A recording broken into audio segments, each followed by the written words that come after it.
Live mula sa aming studio, hatid ang pinakabagong balita. Ito ang Newswave. Magandang araw Pilipinas!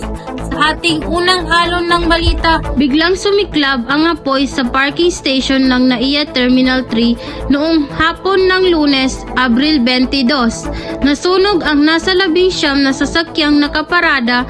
Ang mga otoridad ay nag-iimbestiga na kung grass fire ang maaaring dahilan ng sunog, na posibleng pinalala ng mainit na panahon at malakas na hangin. Yan ay tinutukan ni Sahada Omar. Sa gitna ng tirik na araw, ang makapal na usok at naglalagablag na apoy sa outdoor parking ng NAIA Terminal 3 sa Pasay City ang bumungad sa maraming motorista at pasahero. Sa bilis ng pagkalat ng apoy, umabot sa 19 na sasakyan ang nilamon ng sunog. Kahit malapit ang mga bumbero ay hindi agad nakaresponde dahil sa matinding trapiko. Anggulo, no? Ito po ay verified grass fire, no? Maaaring yung sunog natin ay nagsimula sa tuyong mga damuhan at gumapang papunta doon sa ating parking area. Ang makapal na tuyong-tuyo na mga damo kung saan nakaparada ang mga sasakyan ay talaga namang maaaring magdala ng peligro, lalo na sa matinding init na panahon. Agad na ipinatawag ng MIAA ang pribadong kumpanyang nagrerenta sa naturang lupa na siyang namamahala sa nasabing parking area. Ayon kay MIAA General Manager Eric Ines, may 15 taong kontrata ang naturang kumpanya. Nag-umpisa ang kontrata noong 2019 at hindi parking lot ang orihinal na plano rito, kundi magtatayo sana ng gusali.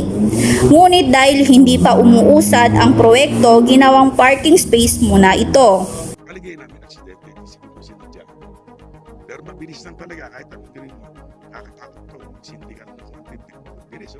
Nagpa-istasyon naman ang NAIA ng isang fire truck sa naturang parking area hanggat hindi pa nakukuha ng mga may-ari ang iba pang sasakyan doon. Para sa alon ng balita, Sahada Omar, Newswave. Sa panahon ngayon, isa sa mga banta sa kalikasan ay ang paglaganap ng grass fire.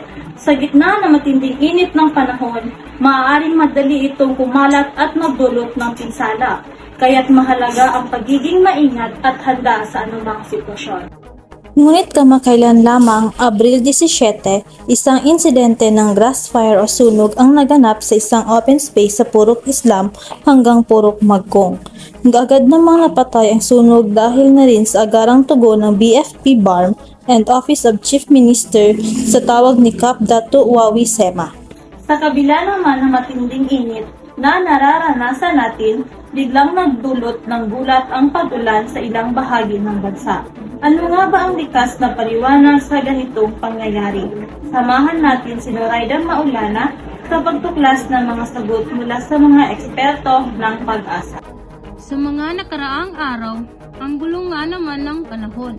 Parang ang bilis magpalit ng mood, parang tayo lang minsan.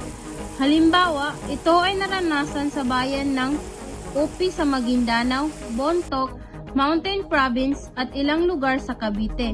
Samantalang sa Cotabato City naman ay binaha pa nitong Miyerkules.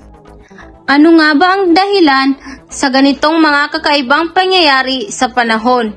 Ayon sa mga eksperto, kapag sobrang mainit ang panahon, mas maraming moisture ang nagkakaroon kaya't mas mataas ang posibilidad na magbuo ng ulap. Karaniwan itong nangyayari sa hapon o gabi kung saan nabubuo ang cumulonimbus clouds na nagdudulot ng thunderstorm.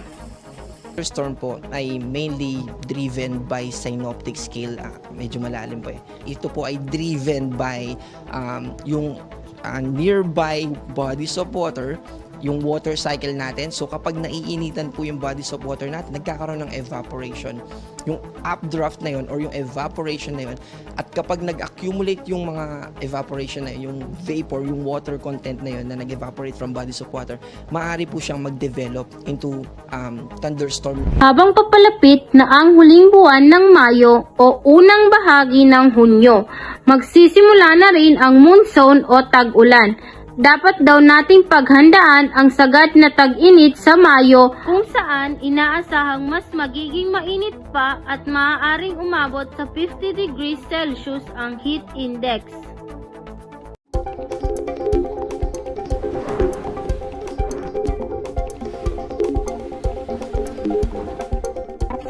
Sa ating mga kababayan na may mga lakad ngayong weekend, doble ingat dahil posible pa rin umabot sa danger level ang init sa maraming lugar sa bansa.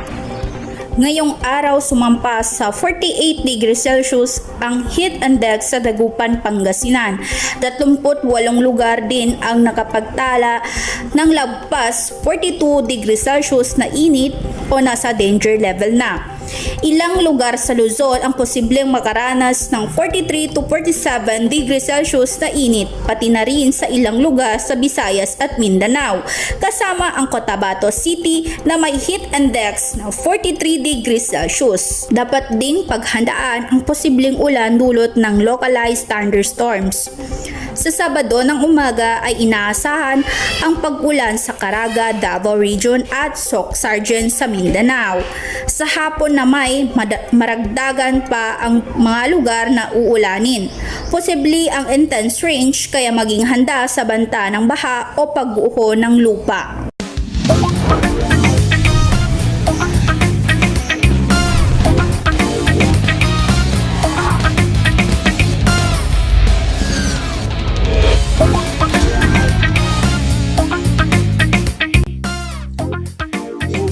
Talaga maikakaila ang galing ng ating mga P-pop groups na talaga naman maipagmamalaki ng ating bansa. Ngayon lamang nagpakitang gilas ang Nation Girl Group na BINI at P-pop Female Alpas o G22 sa Show It All sa China. At iba pa sa report na ito.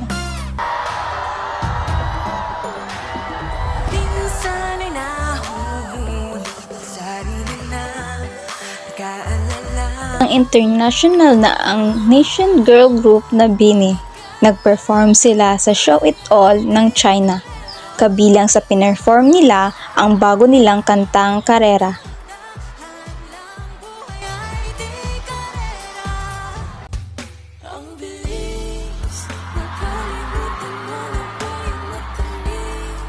Bukod sa BINI, hindi naman nagpahuli sa galing ang P-pop Female Alpas o G22 na sina AJ, Alfia at Jazz na nagpahanga sa karamihan, lalo na ang producer at mentor ng show ng member ng kilalang K-pop group na EXO na si Lay. Kasama sa pinerform nila ang kanilang malupitang debut song na Bang. Layo ng programang Show It All na bumuo ng isang idol group mula sa kanilang trainees. Napas sa malupitang pasabog na nagpagulatang sa mga fans ng SB19 o mas kilala sa tawag na 18 ay nang maglapag ang official social media page ng grupo ng kanilang collaboration song na Moonlight kasama ang mga international DJ, producer at Grammy nominee na si Ian Usher at Chinese DJ na si Derry Zong.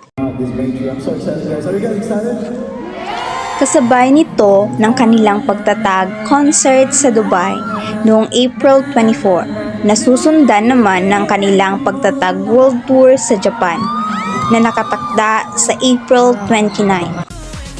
Noong April 25 nga ay inilapag ng grupong SB19 ang choreography snippet ng kanilang single na Moonlight. Nakatakda na yang i-release sa May 3.